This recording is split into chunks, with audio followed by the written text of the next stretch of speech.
Então vamos lá. Sem mais, já começamos aqui a projeção da tela. Vocês estão me escutando bem?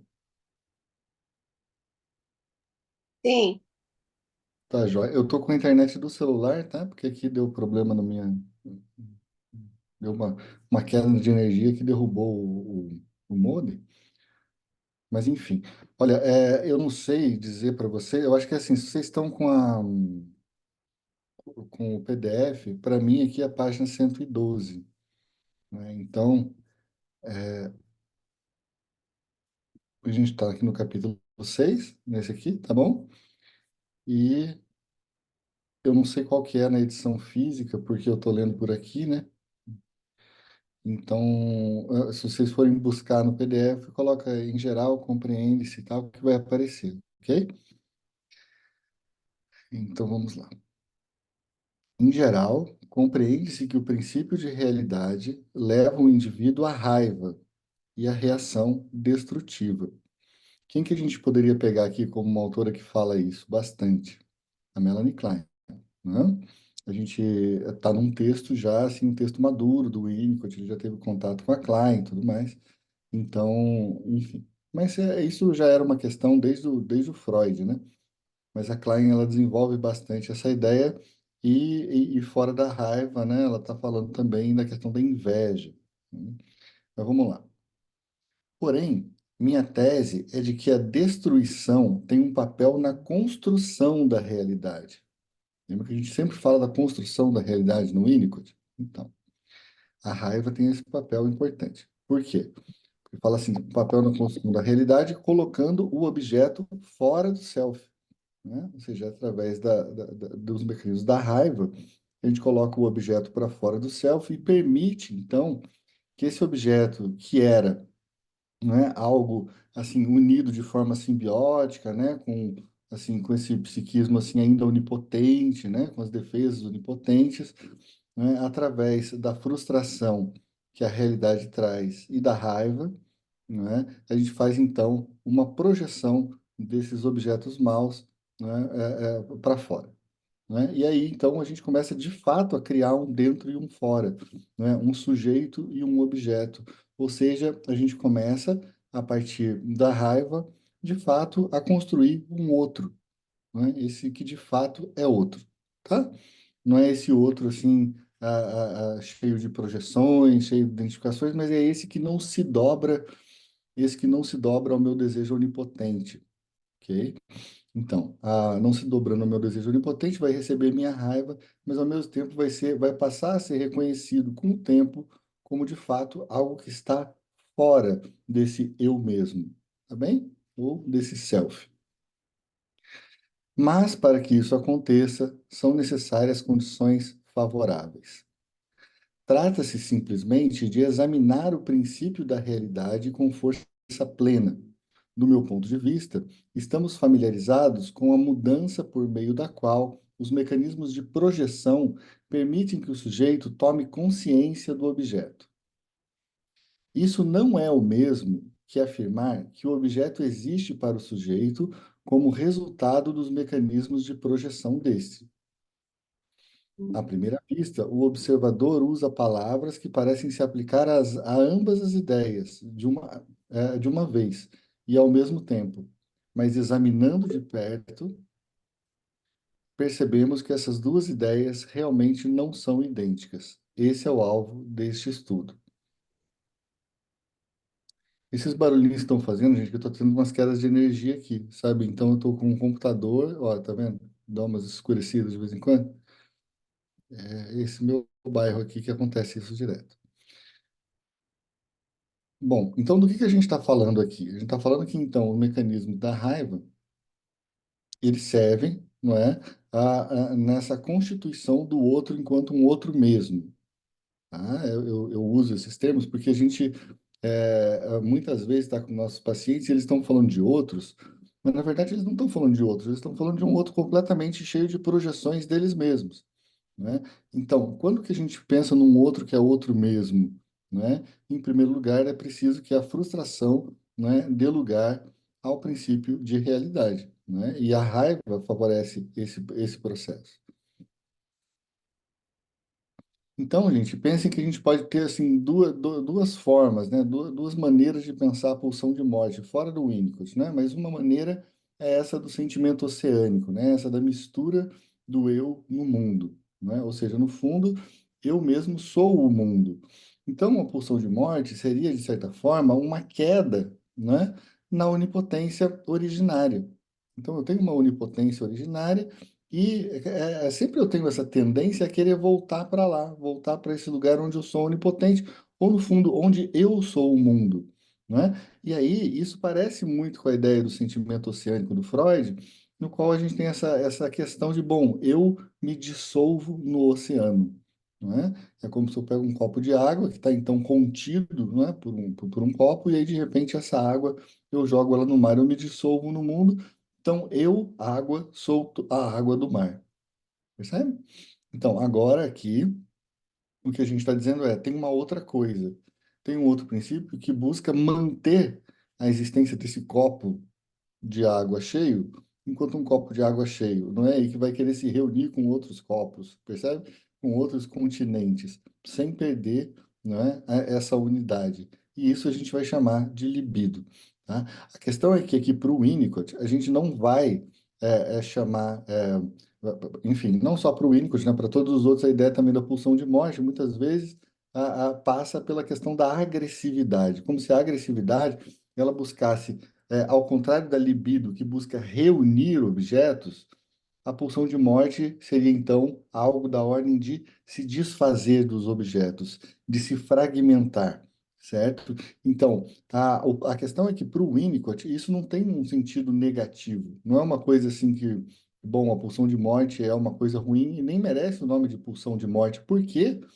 Não merece o nome de pulsão de morte, porque é justamente isso que permite que a gente vá criando a realidade, não é? Porque se a gente não tivesse essa agressividade, essa raiva, essa segunda face do que a gente chama de pulsão de morte, então, a gente simplesmente não criaria a realidade porque ninguém, assim, de plena vontade, gostaria de se desfazer do sentimento de onipotência, não é? E enfim, da união com o mundo, não é? Por que que a gente faz isso?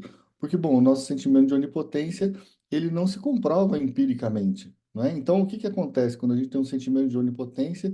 Né? A gente acha, bom, eu vou criar o seio, não é? Eu vou alucinar o seio e de repente vai passar minha fome. O que que acontece?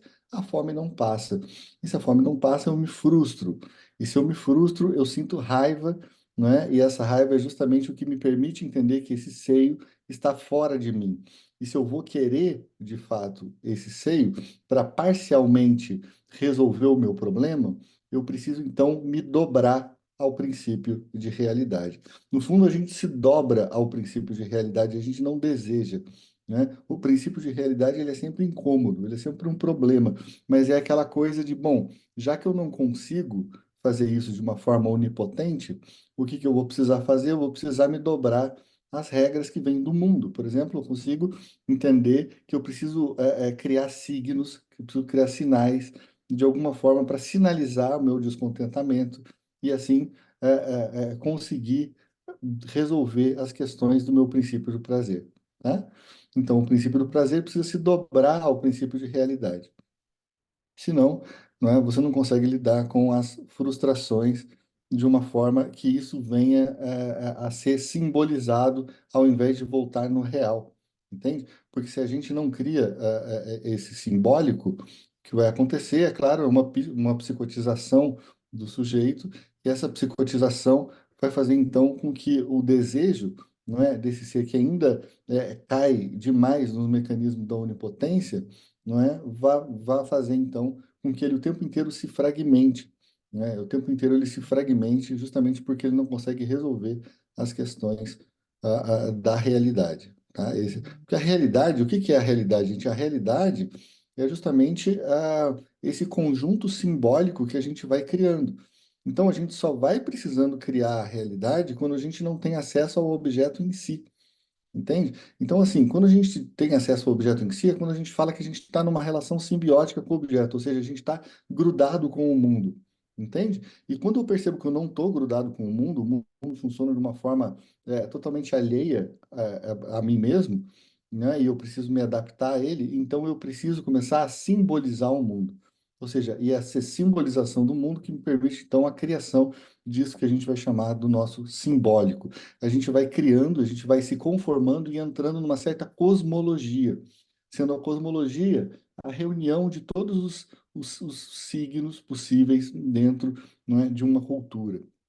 Também. Então, assim, essa entrada na cultura, não é, vai fazer com aquilo que o Freud vai chamar, não é, no mal-estar na civilização, não é, de enfim, justamente de um mal-estar, não é, de um mal-estar, de um problema que a gente tem porque entra na cultura, porque a gente nunca consegue satisfazer plenamente, né, as nossas tendências, a gente não consegue satisfazer plenamente os nossos quereres, não é? E aí, o que que a gente precisa fazer? A gente precisa aceitar que parcialmente a gente vai conseguir alguma coisa desde que a gente se dobre ao princípio de realidade. Então, vocês entendem por que que a raiva ela é constitutiva desse mundo criado, né? Ou seja, eu estou com raiva porque eu não consigo dominar o mundo, né? Então, essa raiva me ajuda a perceber que esse mundo está lá fora e que ele tem coisas que eu não controlo. Aliás, a maioria das coisas eu não controlo, né? Então, se eu não controlo, eu me sinto frustrado, eu tenho raiva e eu preciso então criar uma maneira de tentar controlar o mundo, mas uma maneira que é artificial. É uma maneira que ela é convencional, ou seja, eu preciso fazer uma convenção ou entender as convenções desse mundo para eu entender como que eu posso então satisfazer o meu princípio de prazer da melhor maneira possível. Vocês entendem, gente? Como é que isso fica para vocês? Ok, mais ou menos. O que vocês acham? Eduardo, bom dia. Bom dia. É, Tava pensando nesses termos, mas isso para o Winnicott, tanto para o neurótico quanto para o psicótico. É, Porque parece que ao mesmo tempo assim, esse jogo de criar um mecanismo de negociação com o real, blá, blá, blá, isso parece tanto a questão do neurótico. Mas é que, bom, isso daí tá bem antes do. Tá bem no começo do bebê, né? Na formação do simbólico. Então seria para ambos os casos, né? Bom, neurótico, tanto neurótico, psicótico quanto perverso, vamos dizer assim, né? Se colocar nesses termos de neurose, psicose, perversão. é porque, veja só, Fábio, assim, a gente não tem eu acho que é por isso que eu não gosto da maneira como o Lacan coloca essas coisas, porque com essa ideia de estruturas clínicas, assim, passa-se uma impressão de que as estruturas clínicas são puras, entende? Então se fala o psicótico, o neurótico, o perverso, como se isso fosse uma coisa assim, então o cara é psicótico, então ele não faz nenhuma negociação com o princípio de realidade, ele não tem a menor noção de nada e ele sente tudo como se fosse uma grande alucinação. A gente sabe que não é assim, né? Em geral, a pessoa ela pode ter crises psicóticas, ela pode ter um funcionamento diferente, né? Estruturalmente diferente, mas assim mesmo, né? Ele vai ter que se dobrar em alguma medida ao princípio de realidade. Né? Então, assim, tudo bem, você pode ter uma crise cheia de alucinações, de coisas assim, mas você vai ter não é, em alguma forma, não é, mecanismos, não é, em que então o sujeito se dobra ao princípio de realidade, tá? E se dobra ao princípio de realidade, claro que às custas à custa de uma certa frustração e de ódio. Acontece também que a raiva ela aparece muito justamente nas formações psicóticas, não é? Porque justamente aquilo que é esperado de maneira onipotente, não é recebido de volta. Não é? Então, assim, é como se na psicose você precisasse fazer esse teste de realidade de uma maneira ainda mais violenta, entende? E assim, não durante a fase do bebê, não é? Mas também na vida adulta, não é? Porque aquilo que é aquilo que vem, não é? De uma forma onipotente como se o meu pensamento, né? Ou seja, eu sou assim o mundo, não é? Só que de repente o mundo se comporta de uma forma diferente e eu não consigo encontrar um arranjo para que isso funcione. Bom, isso volta de uma forma raivosa, tá? A raiva é uma das maneiras mais comuns de a gente lidar com a frustração, né? A outra maneira justamente é a impotência, né? É a perda da potência. Mas a raiva ainda é uma tentativa mais ativa, não é? De se conformar ao mundo, entende? De fazer com que o mundo seja compreensível, de fazer com que o mundo tenha algum sentido, percebe? Então, é ainda um mecanismo ativo. Por isso que para o Winnicott, isso aí é uma coisa que é cheia de vida. A raiva ainda está cheia de vida. O que não está cheio de vida, né, é voltar-se para si mesmo. Mas enquanto eu agrido o mundo para tentar ver o que que é real e o que que não é, né, porque lembre-se disso, né, é a ideia da sobrevivência do objeto. Então eu ataco o objeto, e se o objeto sobrevive, então esse objeto existe, de fato, né? Então a existência é testada justamente através da agressividade. Em última instância, eu estava pensando aqui, puxando a brasa para o Winnicott, né? A ideia de pulsão de morte na palavra parece fazer pouco sentido mesmo, né? Porque uma vez que é uma pulsão, né? Uhum. Se impulsiona, só faria Sim, sentido no sentido afirmativo, de afirmar a vida, né? Nenhum animal vai, não. Essa ideia da pulsão, quase como que próxima à ideia de instinto, já até que há uma tradução possível, né? Como instinto também, né? Não faria sentido uma pulsão de morte, só faria uma pulsão se é no sentido da afirmação da vida mesmo, né? Daí que é desse modo que leu, é. né? Então, é que daí você tem que pegar as duas formas, né? Tem essa, a gente pode pensar a pulsão de morte assim, simplesmente como desligamento, uma pulsão de desligamento, Uhum, não é? E a pulsão e a libido, uma pulsão de ligação. Então, a gente pode pensar sempre assim, ligação e desligamento. Só que assim, o desligamento, ele é extremamente importante para nós. Se a gente não é desliga, vida também, né? é vida também, É entende? vida Também é também. vida desligar. É claro que assim, a consequência última de todos os desligamentos seria justamente a morte, Uhum. né? E aí você dissolve na natureza, não é? É isso. Você, enquanto um corpo morto, você é parte do mundo mesmo. É quando você finalmente consegue realizar, não é, esse sonho, não é, de si. Agora, se você levar ao extremo, a própria pulsão de vida, que é uma pulsão de ligação, né? Se você se ligar também com todas as coisas do mundo, É você morte. também, de certa forma, é a morte, É. entende? Então, assim, é muito interessante como que, de certas formas, as duas, por caminhos opostos, né, te levam ao mesmo lugar, né? Mas, é claro que quando a gente está falando de libido, a gente está pensando também na manutenção dessa unidade essencial, mas isso só por uma questão de convenção, né? Porque se a gente pensar assim, então o Fábio se conecta a algumas coisas. Bom, mas o Fábio, então, também é uma unidade convencional. A gente está convencionando a chamar você o Fábio. Agora, os livros do Fábio fazem parte do Fábio? Uhum. Sei, talvez. É. Se você pensar, bom, e os que você já leu? Aí você, será que fazem parte? Bom, porque talvez, né, que você já. Então, se você se separa dos teus livros em determinada maneira, ou, por exemplo, teus óculos fazem parte de você, eu não sei, você tem um agenciamento com você, entendeu? Então, seria uma coisa da ordem do quê? Da ordem da libido? Você comprar óculos novos? Sim, né? Da libido. Você deseja, você quer aqueles óculos, você quer adicionar algo a você. Seria da ordem da libido, né? O Fábio, assim, encontrar alguém, encontrar um amigo? Sim, também. Mas e quando o Fábio, por exemplo, desiste de alguma coisa, né? Tem um livro muito bonito aqui do Adam Phillips que chama Sobre Desistir, né? Ah, Que eu comprei recentemente, tem o livro. Bom, desistir é uma coisa que é da pulsão de morte?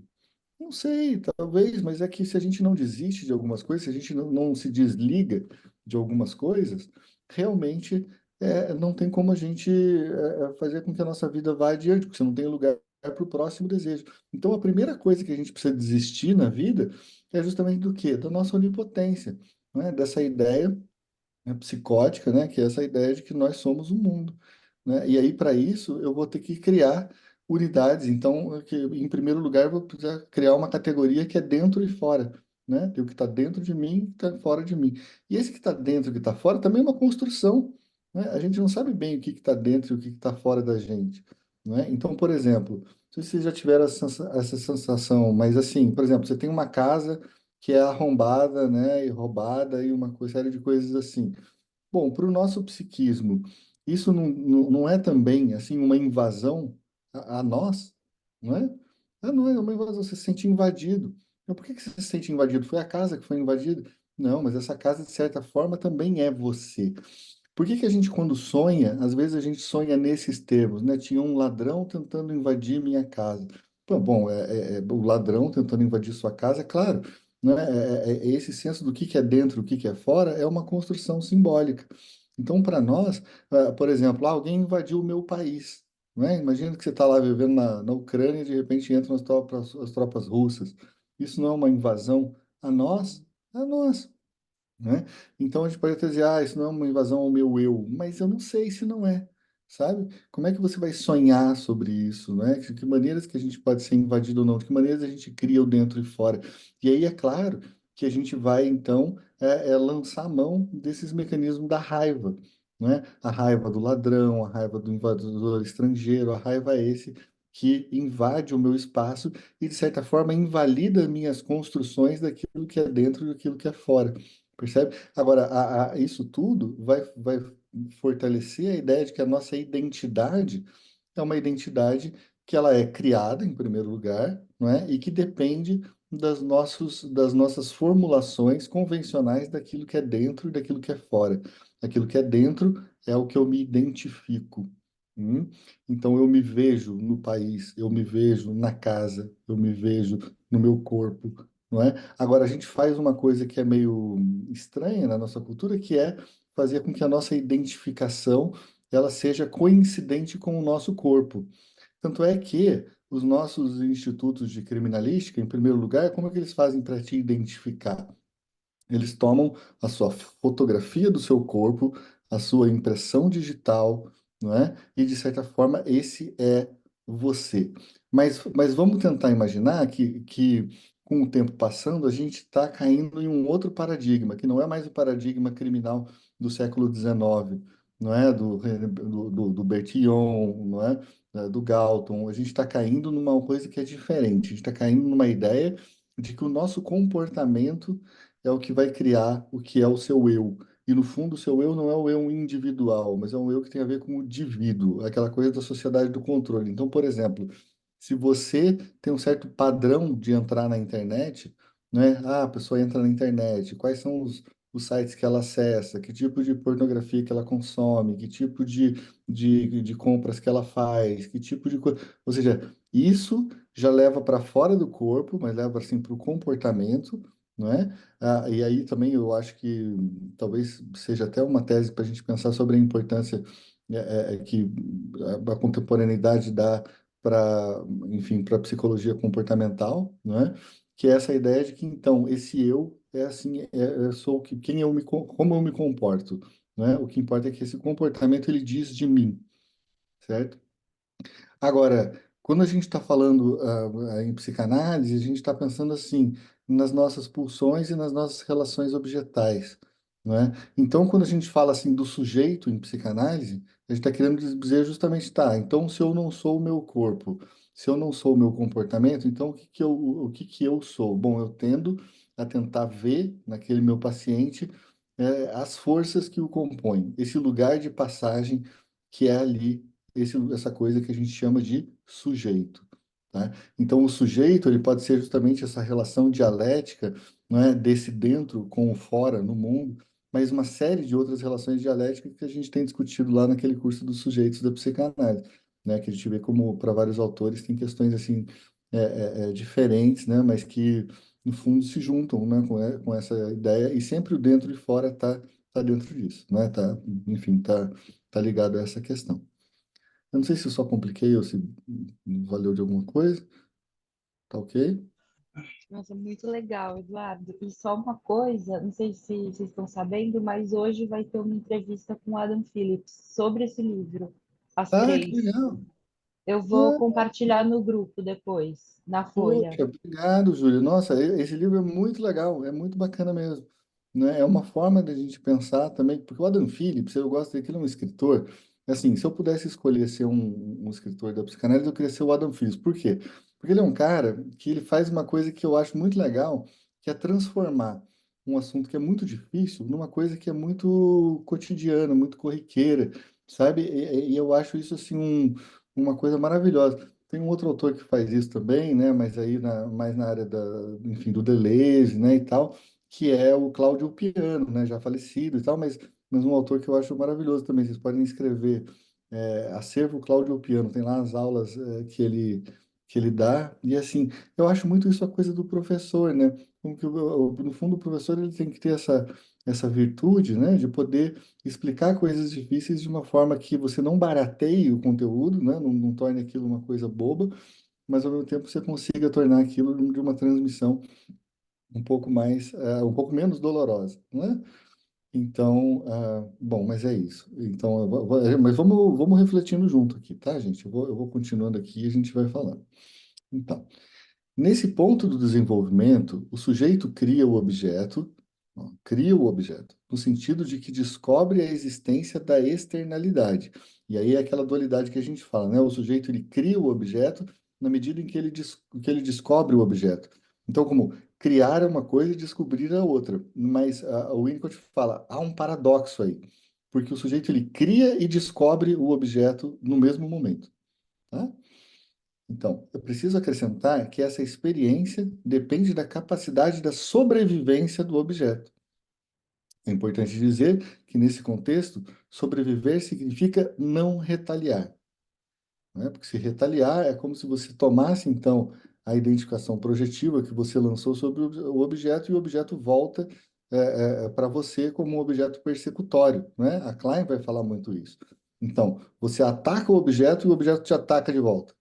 Bom, só que quando o bebê pequeno ataca a mãe não ataca, espero eu, o bebê pequeno de volta, não é? E aí, com isso, ele consegue, então, entender que essa mãe sobreviveu ao seu ataque, não é? De certa forma, ela pode morrer enquanto uma parte dele mesmo, não é? Mas ela sobrevive enquanto um signo, enquanto, não é? Aquela mãe que foi simbolizada, né?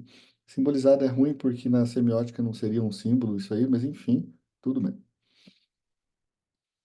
Se esses temas aparecem na análise, então o analista, a técnica e o setting analítico se apresentam como sobreviventes ou não dos ataques destrutivos do paciente.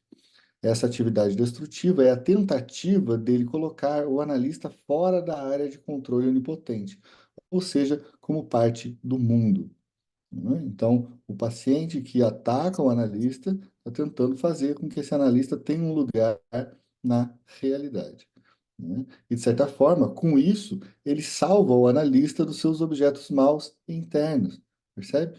Então, é uma maneira também, às vezes, de salvar o analista. Percebam, muitas vezes, um ataque do paciente tem como objetivo justamente salvar o analista.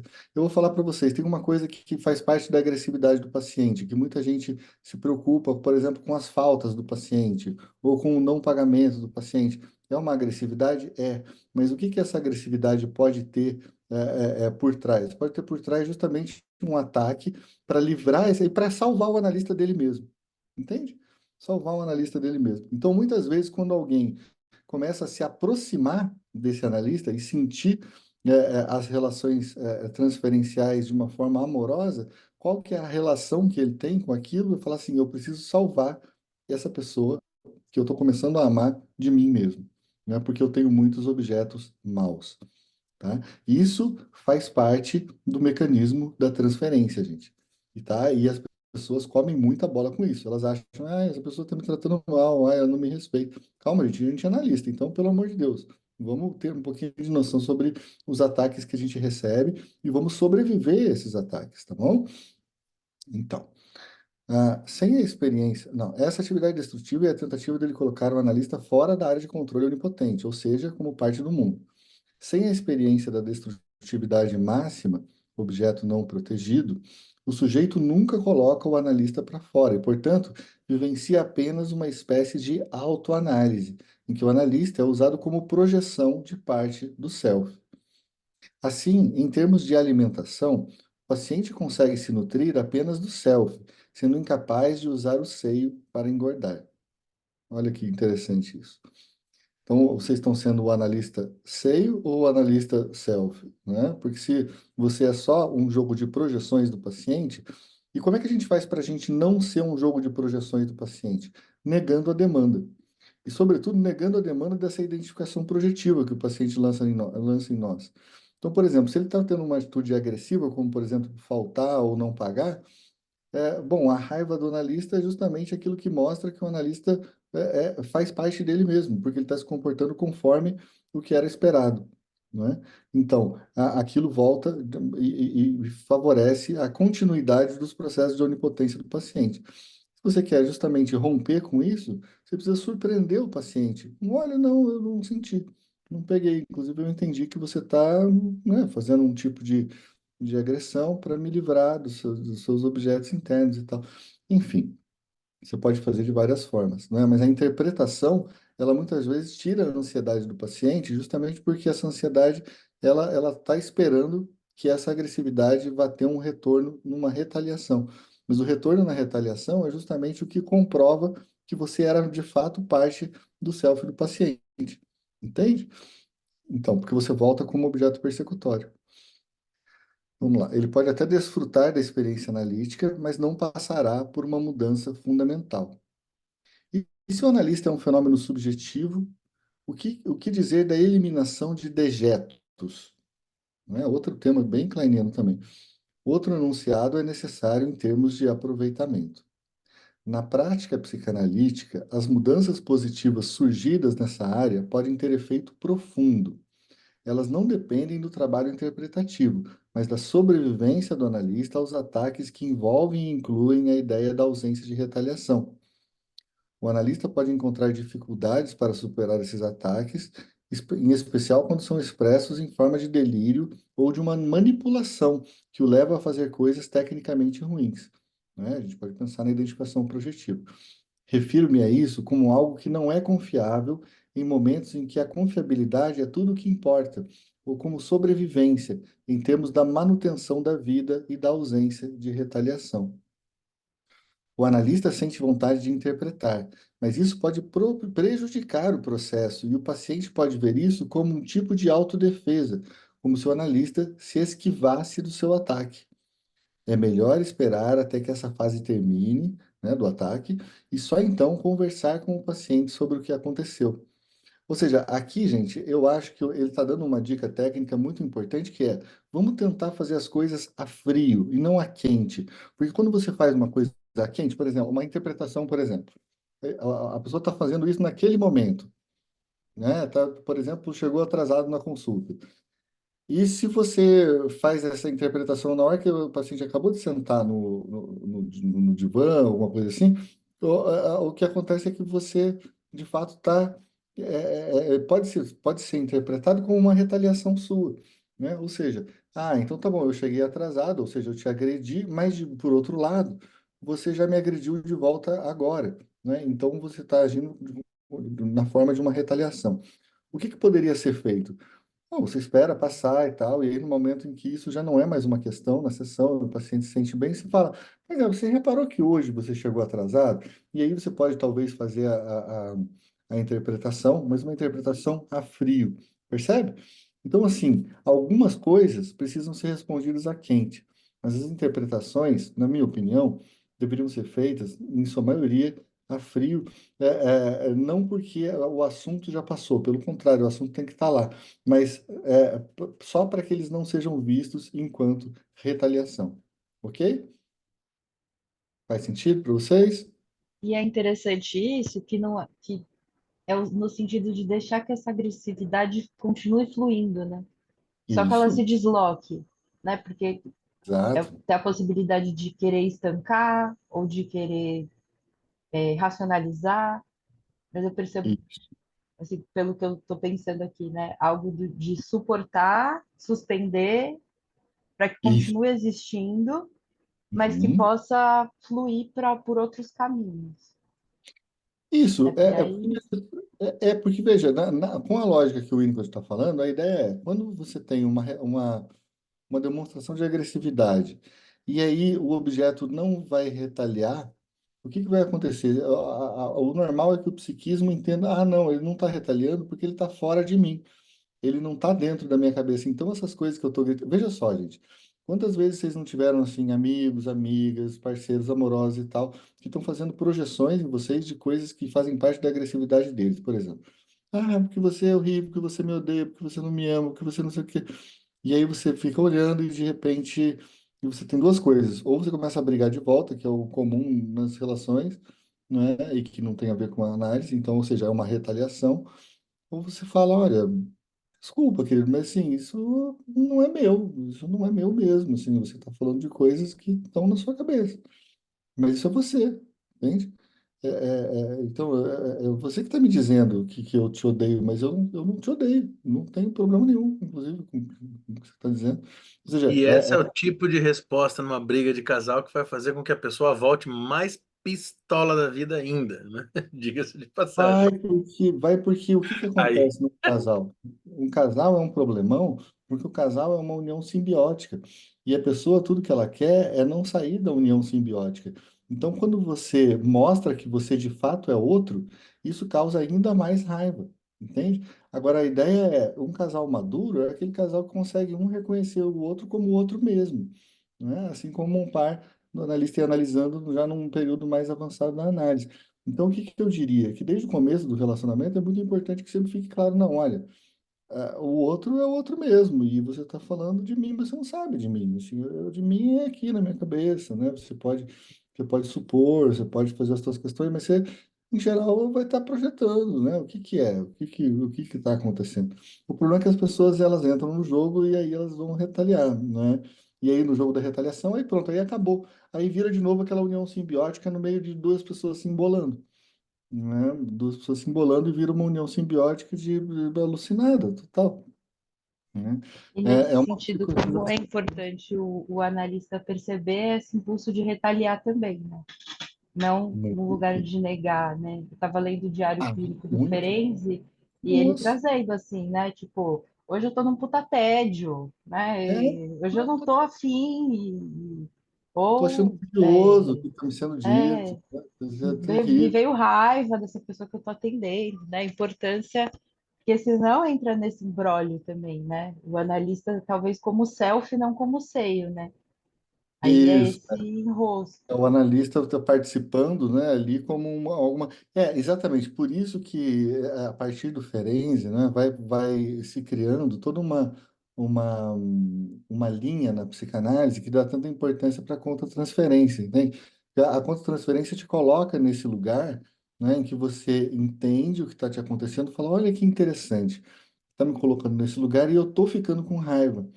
Mas o que eu preciso saber? Eu preciso reconhecer a minha raiva. Por isso que o melhor analista, por Ferenczi, justamente é o paciente curado, né? Aquele paciente que, no fundo, chegou a termo na sua análise e que ele tem condições de perceber nele mesmo aquelas coisas que vão acontecendo. Fala, olha, por que eu estou me sentindo assim quando esse paciente fala isso? Que loucura. E aí você começa a entender que, claro, essas coisas te pegam porque sempre a gente tem coisas que não ficam bem resolvidas.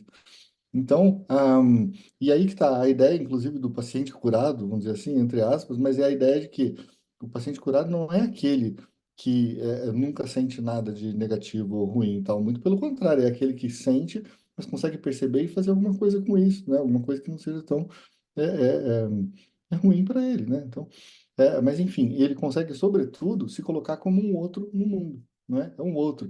Por isso que fala, não, veja só, não é um amiguinho que te bateu. O amiguinho, ele estava ali na coisa do estágio do espelho, né? Lá, aquela etapa que a criancinha volta, e acontece muito isso mesmo, né? A criancinha de 2 anos volta e fala, ah, meu amiguinho me bateu. Você vai falar para a professora, não, foi ele que bateu no amiguinho, na verdade. Mas esse jogo de projeções, assim, faz com que a criança nessa idade, ela de fato veja espelhado a agressão do amiguinho nele, né? Isso continua acontecendo com a gente, entende? Então, às vezes, a pessoa está desinteressada pelo parceiro, né? Está desinteressada.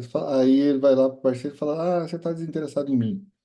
Poxa, mas não é isso. Do que desinteresse é esse? O que está acontecendo? Não, ou seja, tem que ter uma certa delicadeza para se conversar com isso, como bem o Fábio falou, né? Assim, conhecedor, né, da mente humana, né, é essa ideia de que, de fato, a gente tem que ter cuidado aí para conversar em relacionamentos, né, porque, claro, que é muito enervante para o outro quando a pessoa assume uma postura assim, né, de analista, né? E a gente não quer isso para ninguém quando você está tendo uma briga de casal, né? Eu acho que aí uma briga de casal você precisa se colocar com uma pessoa do casal, porque se você se coloca como analista, aí é enervante demais, né? Aí você, os dois se matam, cada um pega uma faca, né? Ficou horrível. Enfim, Sabe que gente. você falou das crianças e me lembrou, a Doutor é um exemplo que ela traz, acho que naquele livro do Imagem Consciente do Corpo, eu acho que é nesse. Uhum. Não, A Criança no Espelho, que é com o Násio, e Tá. que é muito interessante, que ela coloca uma situação de duas crianças brigando e Uhum. é, ela identificando uma preocupação entre essa criança que briga com a outra de estar se misturando e se confundindo com a outra. E a Isso. postura dela de chegar e comunicar isso, né? Você é você, né? E o outro é o outro. Né? Você E pode sentir que você está se misturando e se perdendo no outro, mas vocês são pessoas diferentes. Me fez lembrar disso também, né? não, e é maravilhoso isso, né, Júlio? Porque a gente vê esse mesmo tipo de confusão na clínica com adultos, entende? Você vê a pessoa, ela chega e o que que no começo da análise ela fala? Ela fala, eu tô lá, mas sei lá, meu marido é horrível, ele faz coisas assim, e ele não sei o quê, ou minha esposa é uma megera, e ela fala, e aí de repente fala, não, mas e por que que ela é uma megera? Aí você vai ver, aí você fala, não, mas o que que tem de você nisso que você está falando dela? E chega um momento que você fala, ela nem é tão problemática assim, a questão é que eu só consigo ver coisas ruins nela porque eu também projeto os meus medos, minhas questões, meus problemas nesse objeto. E por que que eu faço? Sei lá, daí tem que fazer a análise, mas a questão toda é a separação entre o eu e o outro, não é? É uma das grandes questões da análise, né? Então, assim, como é que eu posso desistir? E aí a gente estava falando do livro do Adam Phillips. Veja, eu consegui desistir de coisas, e sobretudo a nossa primeira grande desistência, que é a desistência da onipotência, é uma das grandes questões na análise. Como é que a gente consegue, na análise, deixar ir, não é? Deixar ir aquele mundo em que eu era, assim, onipotente, não é? Bom, é um mundo de fantasia, claro, mas é um mundo que vai ter problemas, né? Então, talvez com a análise a gente consegue lidar melhor com o princípio de realidade, né? Sem precisar lançar tanto mão de mecanismos onipotentes que, no fundo, só fazem com que a gente entre em relação simbiótica com as coisas, o que é um grande problema, não é? Porque as relações simbióticas são as coisas que formam os fascismos, as massas, que formam os casais apaixonados de uma forma, assim, terrível e abusiva, né? Então, a gente na análise, a ideia é justamente que a gente fala, não, isso aí eu até senti, mas eu sei, é o outro, né? Então, é por isso que eu digo, gente, será que o outro, para o paciente de vocês, está sendo o outro mesmo? Né? E isso, claro, depende também da agressividade. Se não tem agressividade, quando uma pessoa chega e fala de alguém de uma forma idealizada, por exemplo, não, meu pai é só maravilhoso, muito bom, é uma pessoa incrível, eu queria ser. Fala, pô, é isso, né? Tá numa união simbiótica com o papai. Ou, né? Ou pacientes que chegam, né? Às vezes pacientes adultos que só vêm com a mamãe já velha e tal, trazendo a paciente aqui junto. E aí, de repente, você fala, mas o que que tá acontecendo? Não, é que eu não me desgrudo da minha mãe, não consigo viver sem ela. Opa, peraí, coisa estranha, né? Vamos pensar o que está acontecendo. Porque justamente o que a gente está falando é que a psicanálise ela vai no sentido, não é, de que eu me reconheça como um eu destacado do mundo, não é, e consiga então ver nos outros sujeitos também, não é? Não assim nos outros enquanto puramente objetos e assim receptores da minha das minhas projeções, não é? Mas como potenciais sujeitos, não é? Que têm eles mesmos suas próprias questões, suas próprias projeções. E aí, é claro, as coisas vão ficando assim, um pouco mais calmas, né? Não quer dizer que elas vão perdendo a graça, mas vão ficando mais calmas. Então, vamos lá. Oi? Pode ser. Então, sem dúvida, essa é uma postura aceitável, já que o analista tem suas próprias necessidades, mas a interpretação verbal não é necessária nesse momento e apresenta uma série de perigos. O essencial é que ele sobreviva, mantenha intacta a técnica analítica e mantenha intacta a técnica analítica. Imagine como deve ser traumática a morte real do analista em meio a esse processo. E ainda assim, nem sua morte é tão ruim quanto o desenvolvimento de uma atitude de retaliação em relação ao paciente. Ele tem simplesmente que assumir esses riscos. De modo geral, O analista sobrevive a essas fases do desenvolvimento de transferência e após cada fase surge uma recompensa em termos de amor, reforçada pelo pano de fundo da destruição inconsciente. E isso é uma das coisas mais bonitas que a gente observa na clínica, né, gente? Quando a gente sobrevive, aí realmente a gente pode ser amado. E isso não só na clínica, né? Eu acho que em toda relação social é preciso sobreviver aos ataques, à agressividade, e aí, se você sobrevive, finalmente você pode ser amado. Porque quando você está vivendo numa relação simbiótica, você não é amado, você só é um objeto da necessidade. Então, o que que a gente está falando aqui? A gente está falando de objeto do desejo e objeto da necessidade. Quando você é objeto do desejo, então você pode ser amado. Quando você é objeto da necessidade, ou seja, você está vivendo num mundo simbiótico que a pessoa precisa de você, por exemplo, um paciente borderline que precisa do seu parceiro, precisa, ele não pode viver sem. Esse paciente ama muito alguém? Não, ele precisa. E é muito diferente da pessoa precisar do dela amar. A gente só pode amar quem a gente não precisa, quem a gente não tem a necessidade, tá bem? Então eu acho isso muito, muito importante. E eu acho que talvez o grande caminho da psicanálise é a gente precisar de cada vez menos coisas e poder desejar cada vez mais coisas. Então, o que que acontece? Se você está num mundo em que você deve muito, e aí é o mundo do neurótico o tempo inteiro, né? O mundo, eu preciso, eu devo, eu tenho uma dívida, eu tenho uma coisa. Bom, isso é o neurótico. Então, o que acontece no processo de análise? Fala, não, eu não sabe que eu não preciso, não deu, mas eu quero. Eu quero. Ah, você quer? Quero. Ah, então, que bom que você sabe disso. Agora vai, faz o que você quiser, então. Mas, mas é a passagem do mundo justamente do mundo da necessidade, não é? Eu preciso, eu devo, para o mundo do desejo, não é? Para o mundo dos quereres, pelo menos. Tá bom? Porque a gente fala desejo, aí já entra alguém para falar que o Lacan, porque eu não estou falando do Lacan, tá? Estou falando aqui desse querer aqui, mais do que do desejo, talvez. Tá bom? Então, Só fazer ah, a contribuição poética pop do dia. Toda vez que aham. você substitui desejos por quereres, obviamente eu não devo ser o único que vem imediatamente com a música Quereres do Caetano na cabeça, Não, mas para mim também, né? eu É, e, e aí querer. a hora que vem a letra toda, essa coisa do quereres, enquanto esse rizoma de possibilidades, fica mais legal ainda em termos de análise, de psicanálise, pensar nesse quereres, né? Porque tem todo aquele paradoxo, que é uma coisa, é outra, você quer aquilo, né? Esse É. Então, fica mas é mais isso. massa. Essa é uma música sobre o desencontro, que justamente tem a ver com o princípio de realidade, né? Como é que é? Fala aí alguma parte aí, Fábio. Você que tem essa. É onde Sim. queres, não sei o quê, eu sou outra coisa, né? Putz, o pior é que eu não lembro, vem a melodia, mas não vem um verso. Queres. Para mim também, né? Mas eu sei que é sempre assim, onde queres É, isso, eu sou aquilo, é. né? E Sempre aí um fala, oposto, né? Uma coisa bem assim, sei lá, queres algo que, sei lá, que é pequeno, ou grande, é homem, mulher, é fraco, forte, sempre paradoxos assim, né? o tempo inteiro dos nossos desencontros, mas nesses nossos desencontros a gente encontra então essa bruta flor do querer, não é isso?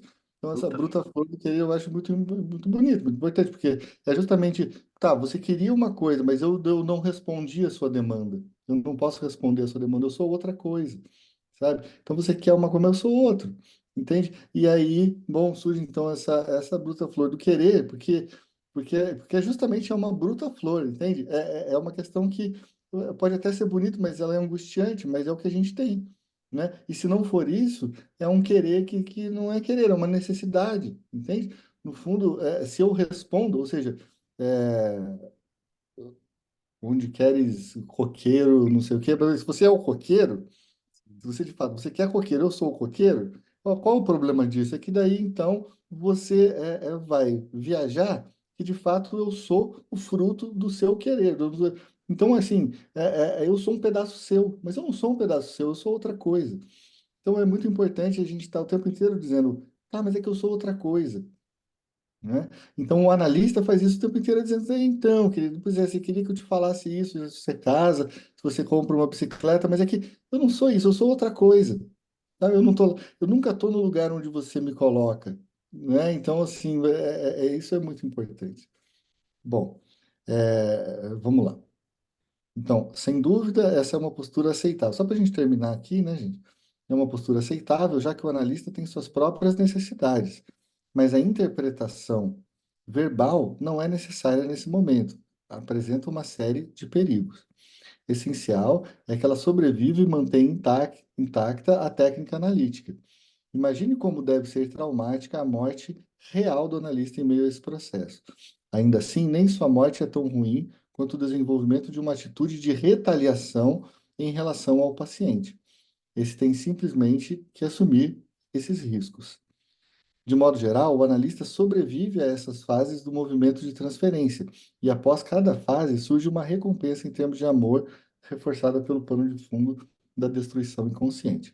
Né? A gente já tinha lido essa parte, mas é bom a gente terminar com isso, porque é a ideia de como que a destruição inconsciente tem a ver com isso. Bom, eu não respondi a demanda, que é a demanda inconsciente, eu não respondi, então, de certa forma, eu morro enquanto objeto da fantasia onipotente, mas eu renasço enquanto um objeto externo, não é, digno de amor, né? Então, digno de amor, digno de amor. Então, assim, a gente precisa sempre estar lutando contra, né, as fantasias onipotentes dos nossos pacientes.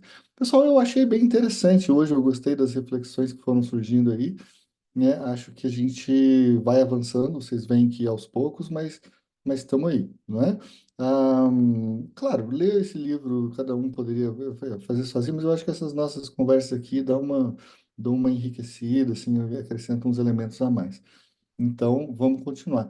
Sabe que vai virar o semestre, né? A gente tem assim a formação nossa que, enfim, vai abrir a turma, não é? A nova turma, né? Do segundo semestre de 2024.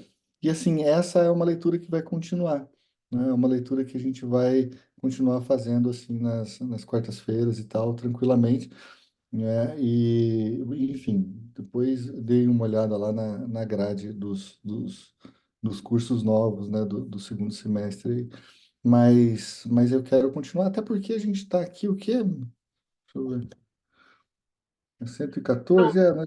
no Com livro certeza. físico, que página que tá? Eu me perdi já aqui. No livro físico eu não sei, mas aqui a gente já passou da metade, né? Então a gente está no capítulo 6 lá no Eu não final do sei, capítulo 6. eu não sei isso ainda. Uhum, Balanço. tá bom? Então, pessoal, obrigado aí pela presença de vocês, né? Fico aguardando então na próxima quarta-feira, tá bom? Um abração, tudo de bom. Valeu.